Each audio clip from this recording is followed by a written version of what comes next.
The Good Reading Podcast is brought to you by LuxuryRead, the monthly book subscription that pairs a new release book with a pampering gift delivered to your door. There are new books every month and 9 genres to choose from. Why not spoil yourself or give the gift of a LuxuryRead subscription today? Visit luxury.com.au to find out how. 24th March 1703. A place far from the sea. She is awake, and I must remind myself of how it began. The end of all things. It was a time of witches. It was a time of saints.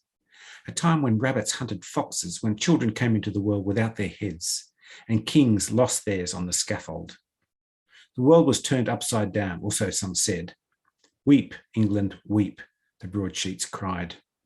And the poets and the philosophers, fearing for their own necks, delayed their poems and philosophies, or incarcerated them in Latin and impenetrable Greek, to be exhumed at a more enlightened date. Now, less than 100 years after men and magic began to drift apart, we walk a new earth. We have become reasonable, and cleave to our certainties at once we cleave to our kings. Now, the buried stories are dismissed as old wives' tales, exaggerations, falsehoods. But still they bubble through the cracks, clinging on, refusing to go down into the dark. They develop strange qualities, words stored for too long. In the dim light of my small study, never bright enough now, I lay them down in honest black ink, but they are past their bloom. The candle wax runs low, but still they come, and my pen moves over the page as if of its own will. And a very warm welcome to the Good Reading Podcast. Rosie Andrews was born and grew up in Liverpool. She studied history at Cambridge before becoming an English teacher. Today I'm talking to Rosie Andrews about her very first novel, The Leviathan. Rosie, it's hard to believe this is your first novel. The Leviathan is so polished. Surely something came before this. It's the first novel I've published. It's not the first novel I've written. So I wrote a novel about a year before I sent the Leviathan off for submission to agents and publishers. And it wasn't, I became convinced as I wrote it that it probably wasn't the novel. And eventually that was popped into a bottom drawer. And before that, I wrote some short stories and had 1 or 2 of them progress in competitions and things like that. But really I am relatively new to writing in any kind of a professional way. But I was an English teacher before, and I used to enjoy or hugely enjoy some of the creative writing challenges of that and teaching that as a skill. So I suppose it was honed a little bit during that time as well. A Biblical Monster, the work by Thomas Hobbes of the same name, John Milton, the author of Paradise Lost, and a character in this book. What's the thread that connects this fantastic work of historical fiction with all of these things? To some extent, as I was writing The Leviathan, what I enjoyed was the ability to treat it as a kind of melting pot and put things I liked into it. But you can't just do that. You can't do that without some form of logic or kind of underlying connection. And for me, the 17th century primarily was a time of chaos where people were trying to work out, firstly, what the nature of things was, so the nature of good and evil, the nature of God, the nature of political society, the nature of art, and all of those things kind of come together in this idea of a Leviathan as an agent of chaos. Where Milton, for example, when he wrote Paradise Lost, he wrote in a very interesting way about, I found his representation of Satan to be particularly interesting. He seemed to be asking similar types of questions.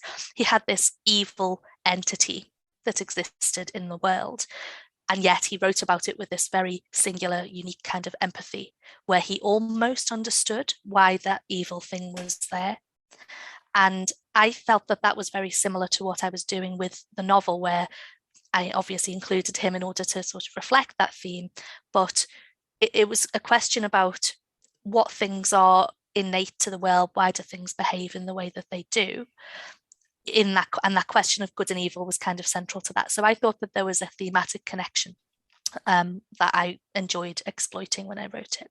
You're a student of history. But are you also a student of the dark arts, a maker of tinctures, poisons, and potion, perhaps? Is there a particular avenue of research you pursued there?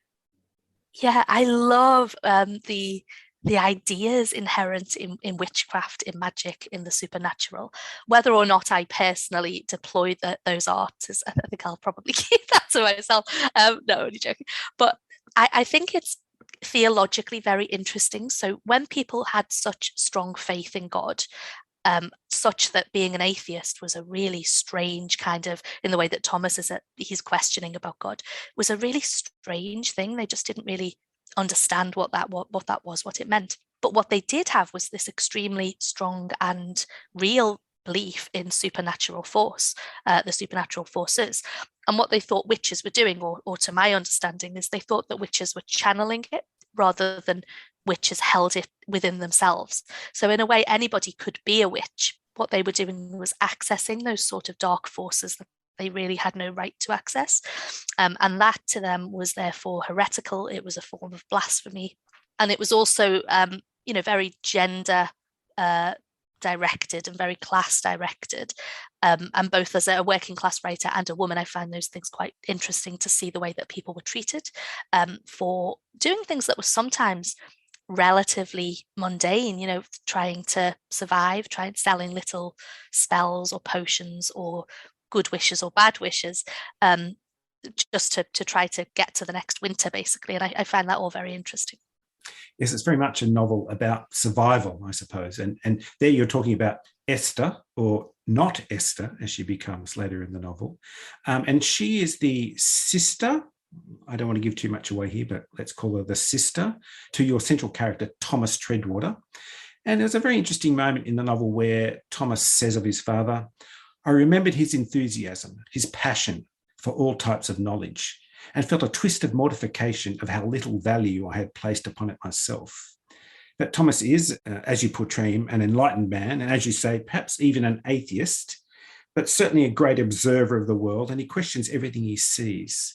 Is this book also about liberty of the mind, about natural rights, perhaps? Yeah, it is, I think. And I think that's a really good observation. So people at that time, they lived in a society that had some very strict rules about what you were allowed to say and not say. They lived in a society that had just gone through a fairly cataclysmic religious revolution and then was going through a war and a social revolution with the rise of middle class, almost middle class power based, moving into parliament. And that therefore there were questions about divine right and the overthrowing of the authority of the king.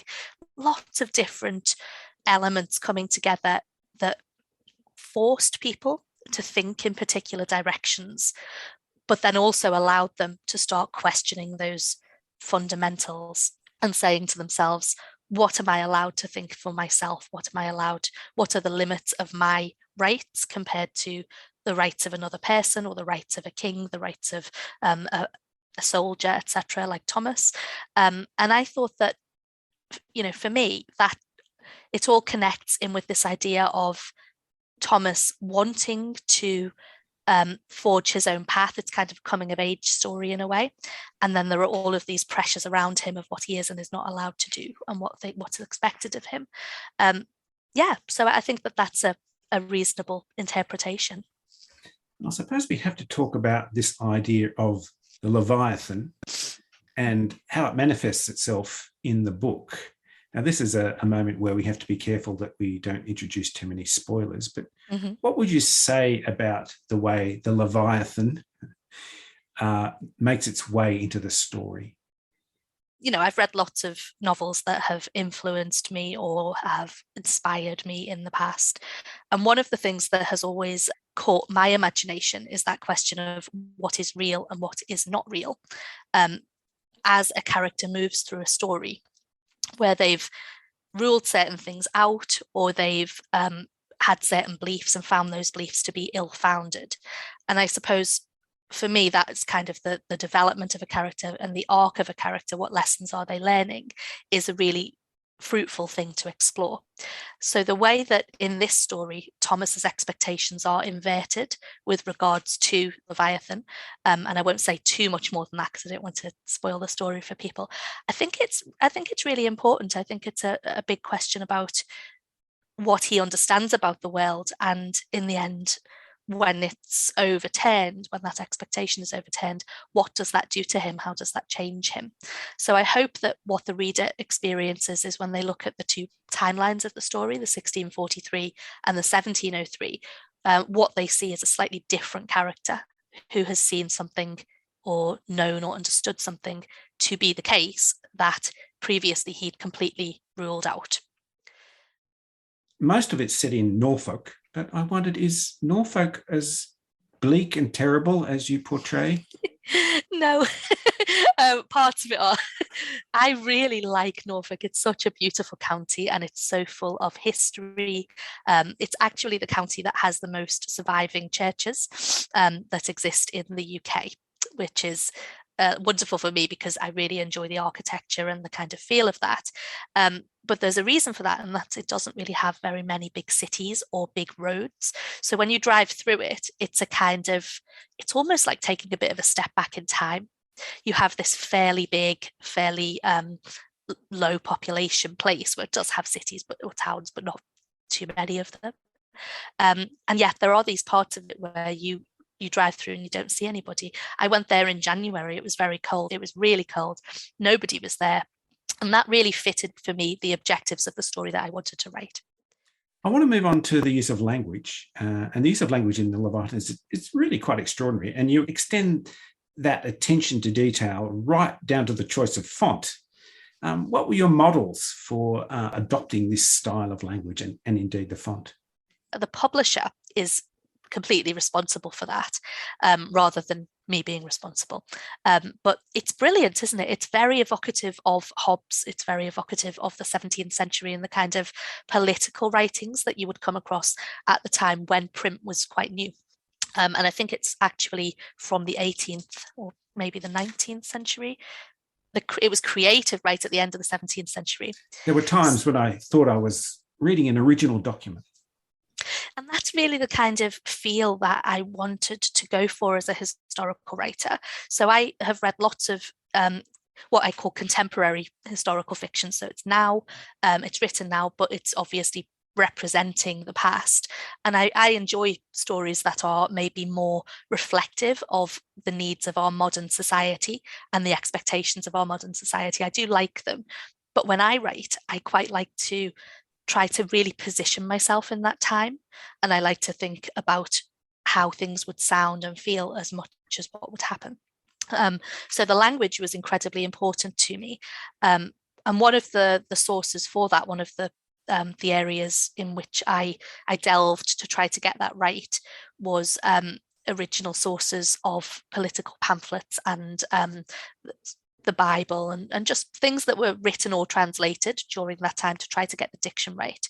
And that's something that was enjoyable for me. I like reading those sorts of things and thinking about the nuances of language. I love the moment in books when the reader has an inkling as to what or who you think it's all about. In this case, what the Leviathan is. Then your realization changes again and then again. Some authors map it all out, some plot as they go. Which one are you? Oh, this is a really good question. I am a mixture of both of those things. So I usually, when I write, know where I'm going. I usually know the end. And I usually should know the beginning or I wouldn't be able to start. However, when I write, I think of two things. I think, what does the protagonist see? So what are they, as they move through the story chronologically, what are they experiencing? What expectations does that give rise to? But then the second thing that you have to be in control of as a writer is what's really happening. And that drip feed of realization or revelation that should come through a mystery is important to control, because you don't want there to be too little in the way of revelation, and you don't want there to be too early and you don't want it to be what the reader expected. So you have to control that feed. And I find that it's quite a hard thing to do. So there does need to be mapping. But if you map too much, obviously you can end up with something that's, not as living as you want it to be. So somewhere in the middle is where I tend to come out. What works so beautifully. Sometimes I thought it was a fable, an allegory, or just a good story. I love a good story. So my first love will always be something that holds my attention with its events. But the themes are always going to be incredibly important. Not all stories have to be resonant with the themes of today, but one of the things I think that underpins this novel is the idea of cyclical change, things that happen again and again. We do live in an age of almost a slight resistance to established fact and consensus, and we live in a very divided, polarized age. I can't imagine I wrote that without any sort of subconscious awareness of that. Rosie, this is a fantastic story, and in every sense of the word. And thank you for joining me on the Good Reading Podcast. Thank you so much. It was wonderful to speak to you. I've been talking to Rosie Andrews about her first book, The Leviathan. It's published by Raven Books, and you can find it at goodreadingmagazine.com.au. My name's Greg Dobbs, and thanks for listening. This Good Reading Podcast was brought to you by LuxuryRead.